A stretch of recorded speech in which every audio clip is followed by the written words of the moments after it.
The league address and maybe more about an opportunity to give you a chance to chat with me through Nigel and Jason and see if we can get a chance to learn more about the things that you were thinking about.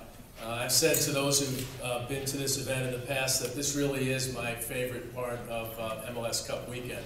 You know, we have a board meeting at our championship game weekend every year. Our federation, the CSA, gets together, our foundation gets together, all of our sponsors are here. It really is an opportunity to bring the sport in North America together around a very special event, crowning our champion. And I'm sure we'll talk later on this morning about whether or not it makes sense to do that or change the format. We continue to think about that. We continue to think about tweaking our playoffs and doing the things that many of you email us about and blog about and tweet about and post on your Facebook pages. By the way, we do read all that stuff. We're not able to respond to all of it, as you could imagine, but communicating with our core fans is important. And I think it's unusual for pro sports leagues in our country to have the kind of connection that our league and our clubs have with their supporters. And as Robert said, it's the unique nature of the soccer fan and the kind of environment that ownership in many ways, and I use that in quotes, that soccer fans and football fans around the world have with their club. And we've got to balance that. We've got to figure out how do we get closer to you, those that are really creating those great environments in our stands, who are buying season tickets, who are really passionately supporting your club, and yet how could we expand beyond that? We talk about a great vision statement that a company you're all familiar with had when Phil Knight started Nike. It wasn't to sell a lot of shoes, it wasn't to make a lot of money. His vision was to beat Adidas. That was it, very simple, 2 words, beat Adidas, and that was in the early 70s.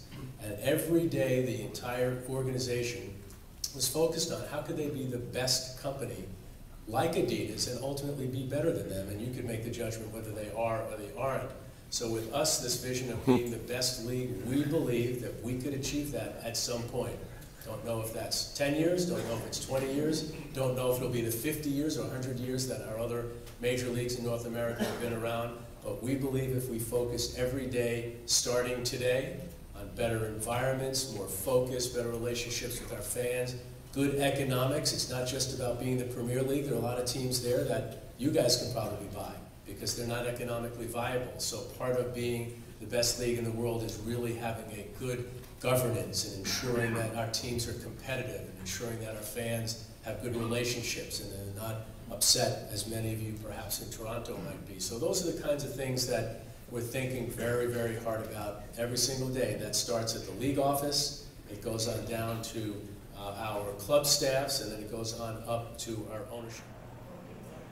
There are thousands of people at this event that you could organize yourselves so you could come together, whether it's at our Cup or it's at our All-Star game or another event that we might be able to create, and all of you come together in a convention, a much, much larger version of this, and talk about things that you can do to help grow the soccer nation that we hope to achieve in the United States and Canada.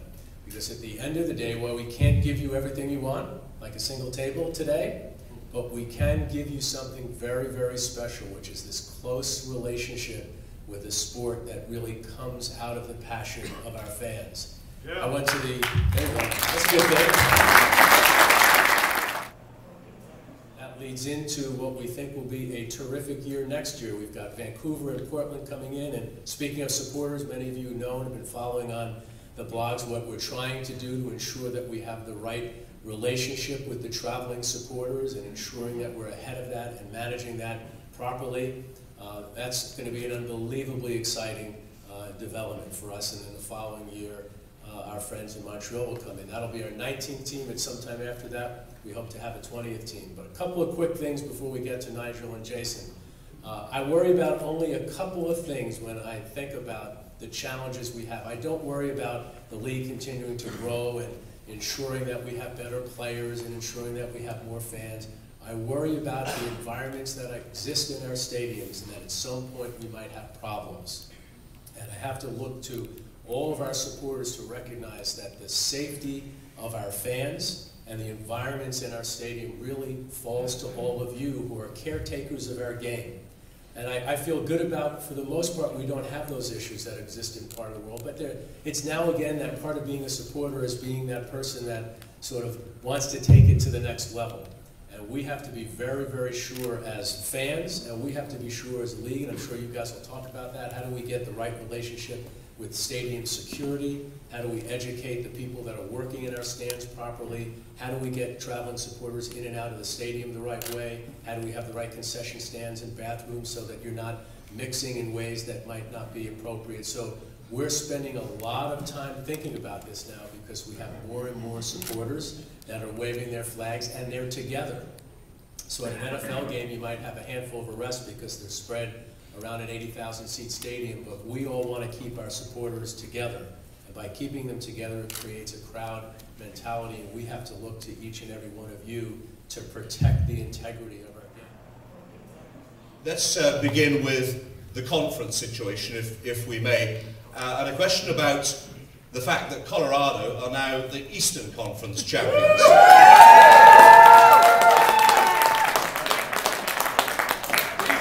You're right, it doesn't make any sense to me either. But the fact of the matter is that the Rapids are the Eastern Conference champions. Does it not make sense, Commissioner, to reconsider either renaming the conferences or doing away with the conferences altogether? So let's start with the point of conferences first. When you said they were the Eastern Conference champions, they celebrated because they were happy that they won something, that they hoisted a trophy, that they had a special event that will be a great memory for the history of the club. And as we, particularly in Denver is a good example of that, as we try to continue to be more and more relevant in our markets, we need special moments. And that championship trophy is a special, and victory was a special moment for them. So that's the first thing. In our view, we believe today we need to make our teams more relevant, and we need more opportunities like championships, not just one championship, particularly one championship that you might earn 2/3 of the way through the season. So that's why we're pretty focused on conferences. Clearly this concept of having two Western teams in your Eastern Conference final, I mean, we're not dummies. We know that's probably not something you want to replicate.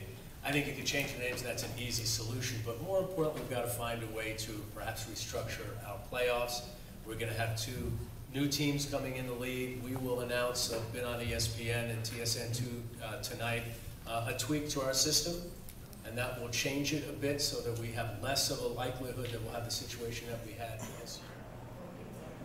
In what we call, the modern era, the time for now, 20 is probably a cap for a period of time, and we still haven't finalized a deal in New York. The earliest that team could come in is 2013, but what we tell FIFA, we'll tell our fans, this is a huge continent, and it spreads across 3 time zones. It spreads across all sorts of weather. It's different than England that can fit in the Northeast, or Germany that can fit in the Southeast. So when FIFA has its 18 or 20 team desire, it's because of promotion and relegation. It's because they're trying to limit travel, and their countries are just smaller. So we believe if we're going to be one of those top leagues in the world sometime soon, we're going to have a lot more teams. Jason, that all works. The reason I say this to you guys is that I don't want to make it too much about business, but that question about pricing is no different than anything else. If somebody prices a car too high, you're not going to buy it. If they price it too low, the company's not going to make any money, and they got to lay off thousands of auto workers. I think everyone here understands that it's a business, and certainly relying on that business model of having wealthy benefactors who throw money, good money after bad money to keep the league going is not a good one, and it has to be able to sustain itself. But the argument that you're going to get from these folks is we've had 4 years in Toronto that the fans haven't really been getting value for money, and they haven't seen a price reduction. They've seen a price increase. Well, listen, that's what's going on now, right? If they don't sell enough tickets, that group's going to have to sit down, they're going to have to meet with their fans, and then they're going to have to say, well, what is it that we need to do to get it back? And that's a very simple process. So the consumers speak with their wallets. Now, put all of that aside, and now you talk about it's a sports team. So now you have a unique dynamic. It's not a car. So now you've got this relationship with a fan that has a deep connection. Almost feels like they own the team. Good thing about being a commissioner. Now, Bud Selig